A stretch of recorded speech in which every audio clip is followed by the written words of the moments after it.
வணக்கம் மக்களே, மீண்டும் உங்களை சந்திப்பதில் பெரும் மகிழ்ச்சி. Congratulations brother. முதல் முறையாக நம்ம சேனலில் ஒரு டைரக்ட் கன்னடா மூவிக்கு ரிவ்யூ சொல்லப்போம்.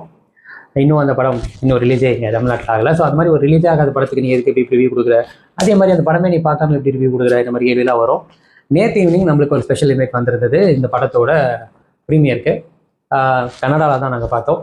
அந்த படத்தை தமிழில் டப் பண்ணி இங்கே ரிலீஸ் பண்ணலான்னு ஒரு ஐடியாவோட டீம் இருந்தனால அந்த படத்தோட ஸ்டோரி கிரியேட்டிவ் ஹரி சந்தோஷ் அவர்கள் வந்து நம்மளை இன்வைட் பண்ணியிருந்தாங்க. நாங்கள் போயிருந்தோம்.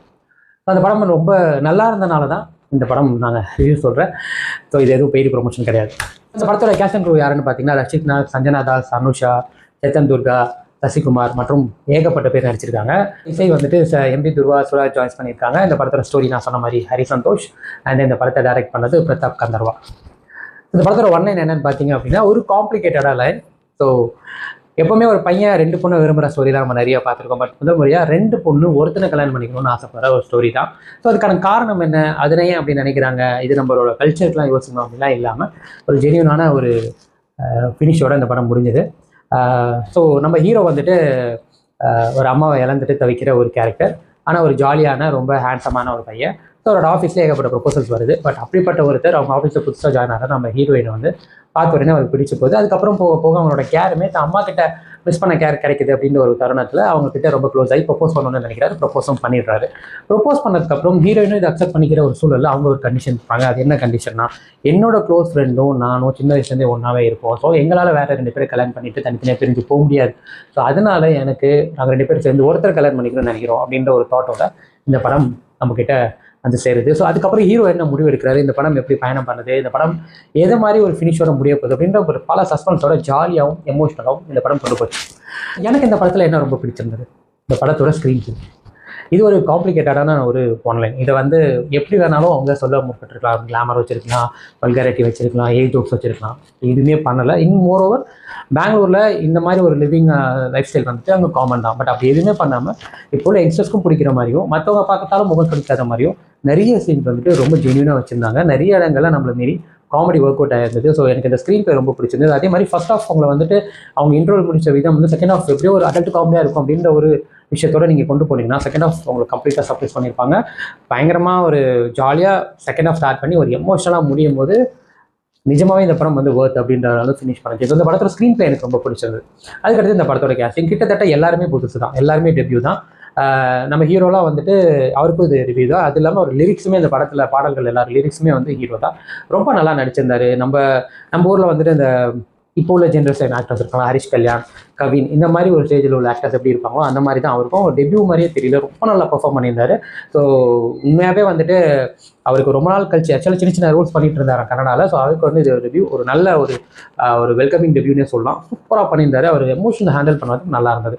அதுக்கடுத்து 2 ஹீரோயின்ஸுமே அவங்க ரோலுக்கு பர்ஃபெக்டாக இருந்தாங்க. ஒருத்தவங்க ரொம்ப ட்ரெடிஷ்னலாக அவங்க அந்த ரோல் பண்ணவும் சரி, அந்த இந்த ரக்டாக ஒரு ரோல் அவங்களும் பண்ணவும் சரி, 2 பேருமே அந்த ரோலை ரொம்ப நல்லா ஹேண்டில் பண்ணியிருந்தாங்க. அதை தாண்டி இந்த ஹீரோவோட வர ஃப்ரெண்ட்ஸ் கேரக்டர் நிறைய இடத்துல நம்ம கூட இருக்கிற ஃப்ரெண்ட்ஸை வந்து நம்மளுக்கு வந்து ரிமைன் பண்ண மாதிரி. ஸோ கேரக்டர்ஸ் எல்லாமே ரொம்ப நல்லா இருந்தது. ரொம்ப அல்டிமேட்டான ஒரு ரோல் அப்படின்னா இந்த படத்தில் ரொம்பவுமே ஒரு மாதிரி சோகத்தோட ரொம்ப ஒரு குற்றுணர்ச்சியோட வர நம்ம ஹீரோவோட அப்பா கேரக்டர் தான். அவர் ஏன் அப்படி வராரு அப்படின்ற ஒரு தருணத்தெல்லாம் கேட்குறப்போ அந்த பையனுக்கும் அப்பாவுக்கும் உள்ள கிளாஷஸ்லாம் அவர் ரொம்ப உடஞ்சி போய் ஒரு அழுகிறது. அவர் உண்மையிலே அவர் கண் கலங்கும் போதெல்லாம் நம்மளுக்கு கண் கலங்க வைக்கிற அளவுக்கு ஒரு எமோஷனல் இம்பாக்ட் கொடுத்துச்சுன்னே சொல்லலாம். ஸோ ஒரு பியூட்டிஃபுல்லான ஒரு பெர்ஃபார்மன்ஸ் எல்லாருக்கிட்ட இருந்துமே. சேம் டைம் அந்த மாதிரி மியூசிக்கும் அப்படி தான். 2 மியூசிக் டைரக்டர்ஸ் 2மே ரொம்ப நல்லா பண்ணியிருந்தாங்க. பாடல்களும் சரி, பேக்ரவுண்ட் ஸ்கோரும் சரி, ரொம்பவே எதுவுமே போட்டு காது கிடைக்கிற மாதிரி இல்லாமல் கர்நாடகாவில் எப்படி சாங்ஸ் விரும்புவாங்களோ அந்த மாதிரி இருந்தது. பட் தமிழுக்கு டப்போன்னு இங்கேயுமே வந்து என்டர்டெய்னிங்காக தான் இருக்கும், ரொம்ப நல்லா இருக்கும் அப்படின்றது தான் நான் பாட்டு வந்து. ஏன்னா ஒரு சில பாட்டு லிரிக்ஸ் வந்து கன்னடாவே இருந்தால் கூட அது நம்ம கேட்குறப்போ ஏதோ ஒரு விதத்தில் நம்மளுக்கு கனெக்ட் ஆகுது. ஸோ அந்த மியூசிக்கும் அந்த லிரிக்ஸும் அவ்வளோ பியூட்டிஃபுல்லாக இருந்தது. ஸோ எனக்கு அதுவுமே ரொம்ப பிடிச்சிருந்தது. அதை தாண்டி டெக்னிக்கல் சைட் எடிட்டிங்காக இருக்கட்டும், அதே நேரத்தில் சினிமாட்டோகிராஃபியாக இருக்கட்டும், இந்த படத்தோட மேக்கிங்காக இருக்கட்டும், ஒரு சின்ன பட்ஜெட் படம் மாதிரியே உங்களுக்கு தெரியாது, அந்த அளவுக்கு குவாலிட்டி இருந்தது. ஸோ சினிமாட்டோகிராஃபி அவ்வளோ பியூட்டிஃபுல்லாக இருந்தது. கலர்ஃபுல்லாக காட்ட வேண்டிய இடத்துல கலர்ஃபுல்லாகவும், எமோஷனல் சைடில் நம்மளுக்கு காட்டும்போது அதுக்கேற்ற மாதிரி விஷுவல்ஸுமே வந்து ரொம்ப ஈஸியாக நம்மளால் கனெக்ட் பண்ண முடியாத அளவுக்கு இருந்தது. ஒரு பியூட்டிஃபுல்லான பேட்டர்ன் அந்த படத்தை எடுத்திருப்பாங்க. அதே மாதிரி எடிட்டிங்குமே கட்ஸிங்குமே நம்மளுக்கு ஜம்ப் கட்ஸ் மாதிரி எங்கெங்கேயோ அது ட்ராவல் ஆகிற மாதிரி காட்டாமல் கரெக்டாக ஒரு இடத்துல முடியும் போது அடுத்த சீனுக்கும் அதுக்கும் எந்த இடத்துலையுமே நம்ம வந்து இது என்ன எப்படி முடியுது அப்படின்ற மாதிரி ஃபீல்லாம் இல்லாமல் ரொம்ப அழகாக பியூட்டிஃபுல் பேட்டர்னாக எடிட்டிங் இருந்தது. அதுவுமே நல்லா இருந்துச்சு. ஸோ எனக்கு டெக்னிக்கலாகவும் இந்த படம் ரொம்பவே பிடிச்சிருந்தது. ஸோ இந்த படத்தில் ஃப்ளாஸ் அப்படின்றது வந்துட்டு எனக்கு பெருசாக, அதாவது எனக்கு இன்னும் இன்னும் பெட்டராக பண்ணியிருக்கலாம் அப்படின்றது வந்து எனக்கு ரொம்ப சின்ன மைன்யூட்டான ஒரு சின்ன விஷயம் தான்.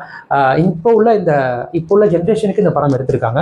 ஆனால் அதே நேரத்தில் அந்த ஜென்ரேஷன் இப்போ என்ன பண்ணுறாங்கன்னு காட்டுறதுக்கு அவங்க பண்ணுற சில விஷயங்கள், இந்த போதை பழக்கம்லாம் கொஞ்சம் அதிகமாக காட்டியிருக்காங்க. பட் அஃப்கோர்ஸ் கர்நாடகாவில் ஒரு ஐடி ஃபீல்டில், அது முக்கியமாக பெங்களூர் சைடில் எப்படி இருப்பாங்கன்னா இந்த மாதிரி ஒரு லைஃப் ஸ்டைலில் தான் இருக்காங்க. அது வந்து நான் வந்து ஜெனரலைஸ் பண்ணல, பட் இந்த மாதிரி ஒரு லைஃப் ஸ்டைலில் தான் அவங்க வாழ்றாங்கன்றது தான் காட்டியிருக்காங்க. ஸோ அங்கே உள்ள ஜென்ரேஷனுக்கு யங்ஸ்டர்ஸ் எப்படி இருப்பாங்கன்றத காட்டியிருக்காங்க. ஸோ அது எனக்கு மேபி இங்கே பார்க்குறப்போ அது ஃப்ளாவாக தெரியும், பட் எனக்கு அதுவுமே ஓகே, அது கொஞ்சம் கம்மி பண்ணியிருக்கலாம் மட்டும் தான் எனக்கு தோணுச்சு. பட் ஓவராலாக எனக்கு இந்த படம் ஒரு ஃபுல் சாட்டிஸ்ஃபேக்ஷனாக, ஒரு ரொம்ப ஜாலியான ஒரு ஜெனியூனான படம். இந்த லாஜிக்ஸ் எல்லாம் ஒரு சில இடங்களில் தூக்கி போட்டு ஒரு படமாக பார்க்குறப்போ இந்த படம் ரொம்ப நல்ல விஷயத்தை கனெக்ட் பண்ணியிருக்குன்னு சொல்லலாம். இப்போ உள்ள ஜென்ரேஷன் முடிவெடுக்கிறதுக்கு எவ்வளோ ஒரு ஹரிபரியில் முடிவெடுக்கிறது, அது எவ்வளோ தூரத்துக்கு வந்து ஃபியூச்சரில் பாதிக்கும் அப்படின்னு தெரியாமல் அந்த மாதிரி முடிவெடுக்கிறதுனால அவங்க லைஃப் எவ்வளோ தூரத்துக்கு பாதிக்கும், அது ஒருத்தர் மட்டும் இல்லாமல் அவங்க சுற்றிவங்களோட லைஃபையும் எவ்வளோ பாதிக்கும். சேம் டைம் ஒருத்தர் எப்பயோ பண்ண தப்பு அது யாருக்காக எதுக்காக பண்ணாங்கன்றதை புரிஞ்சுக்காம அவங்க எவ்வளோ தூரத்துக்கு தண்டிக்கிறாங்க, அதனால இவங்க எவ்வளோ தூரத்துக்கு இழக்கிறாங்க போன்ற நிறைய விஷயங்களை இந்த சொசைட்டிக்கும் இப்போ உள்ள ஜென்ரேஷனுக்கும் ரொம்ப ஈஸியாக வந்து கனெக்ட் பண்ணுறதுக்கான ஒரு ஸ்க்ரீன் பிளேயும் பெர்ஃபார்மன்ஸுமே ரொம்ப பியூட்டிஃபுல்லாக இருந்தது. ஸோ இந்த படம் இன்னும் இங்கே வரல, பட் இஃப் யூஆர் இன் கர்நாடகா அங்கே ரிலீஸ் ஆயிடுச்சு, போய் தாராளமாக தேட்டரில் பாருங்கள், வொர்த் வாட்ச், நல்லா போயிட்டு இருக்கு இப்போ. பட் கூடிய சீக்கிரமே தமிழில் அந்த படம் வரும் அப்படின்னு எதிர்பார்க்குறாங்க. அவங்க ப்ரொடக்ஷன் சைடுமே இந்த படம் சீக்கிரமே நாங்கள் தமிழில் டப் பண்ணி நாங்கள் ரிலீஸ் பண்ணுவோம் அப்படின்னு சொல்கிறாங்க. பட் என்ன கேட்டிங்கன்னா டப்பிங்கையும் தாண்டி இந்த படம் பார்த்தாங்கன்னா இந்த படத்தை ரீமேக் ரைட் வாங்குற அளவுக்கு இந்த படம் ஒரு வொர்த்ஃபுல்லான படம், ஒரு ஜாலியான ஒரு கலர்ஃபுல்லான ஒரு படம்னே சொல்லலாம். ஸோ சீக்கிரம் இந்த படம் வந்துச்சுன்னா கண்டிப்பாக தேட்டரில் போய் பாருங்கள், மிஸ் பண்ணிடாதீங்க. ஸோ கண்டிப்பாக இந்த படம் உங்களுக்கு ஒரு வொர்த்ஃபுல்லாக என்ஜாய்ஃபுல்லாக இருக்கும். ஸோ எனக்கு கங்க்ராச்சுலேஷன் பிரதர், எந்த அளவுக்கு எக்ஸைட்டிங்காக மஜாவாக இருந்ததுன்னு பார்த்தீங்கன்னா 100க்கு வந்து நான் ஒரு 75 கொடுப்பேன். தாராளமாக ஒர்க் வச்சுட்டாங்க. பெருசாக அந்த கண்டென்ட் எல்லாம் யோசிக்காமல் ஒரு மைண்ட் ரிலாக்ஸேஷனோட நீங்கள் போய் படம் பார்த்தீங்கன்னா வெளில வரும்போது ஒரு எமோஷனல் இம்பாக்டோட வருவீங்க. ஸோ கண்டிப்பாக படம் தமிழ்நாட்டில் ரிலீஸ் ஆகிறப்போ நானுமே உங்களுக்கு இன்டிமேட் பண்ணுறேன், போய் தாராளமாக பாருங்கள். அவ்வளோ மக்களை மீண்டும் அடுத்த வாரம் வேறு நல்ல திரைப்படம், வேறு நல்ல விமர்சனம், வேறு ஒரு முன்னோட்டத்தோட உங்களுக்கு சந்திக்கிறார்கள். பயப்பட விதிக்கிறாங்க. இது நம்ம ஷோ இதில் போச்சு.